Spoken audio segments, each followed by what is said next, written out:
जय हो भोजपुरिया समाज।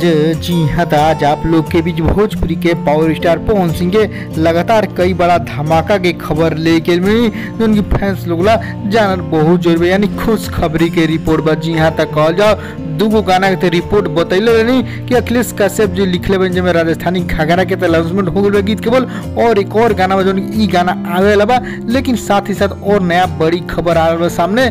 ई दूगो गाना के अलावा और कई बड़ा धमाका होके वाला बा बहुत जल्द लगातार। जी हाँ, तो बस आप वीडियो के अंत तक देखी, सारा कुछ रिपोर्ट डिटेल साथ जान सके।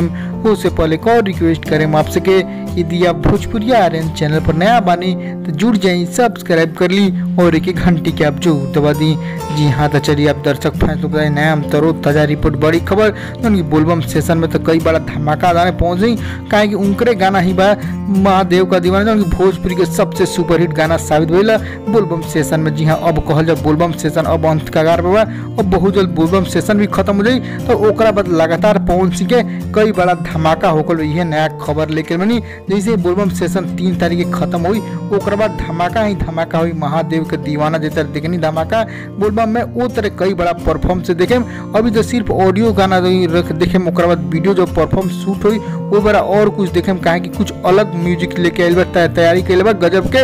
वो म्यूजिक टीम की गजब कोशिश रही, फैंस भी धमाल मजा कहे कि म्यूजिक कहला अखिलेश कश्यप जी के दूगो तो गीत खबर मिलल राजस्थानी घाघरा और एक और गीत, लेकिन साथ ही साथ और खबर मिलल कि कम से कम 3 गो और गाना आवेल बा लोकगीत पवन सिंह के, यानी कुल 4 से 5 गो गाना बा पवन सिंह के लोकगीत जो तैयार बा। बहुत जल्द आपसे वो पोस्टर के साथ रिपोर्ट मिली। जी हाँ, तक कॉल पवन सिंह लगातार धमाका हुई। आप लोग फैंस लोग का नया बड़ी खबर भोजपुरी अंदर से तो खबर कैसा लगे, खबर पसंद जरूर पड़े तो लाइक करें, फेसबुक शेयर करें दबा के, ताकि सारा फैंस लोग जान लो राजस्थानी घाघरा के बाद और 3-4 गाना आई पवन सिंह उनकी लोकगीत धमाल हो। जैसे बोलबम सेशन खत्म हुई वैसे ही आप लोग भी गाना आई और गीत के पोस्टर भी ऑफिशियल बहुत जल्द जारी हो गए। 1 से 2 दिन के अंदर पूरा डिटेल्स वो रिपोर्ट बता लियो ऑफिशियल कंफर्म करके, तब आप सब चैनल से जुड़ें जरूर, सबसे पहले घंटी के याद करके दबाएं।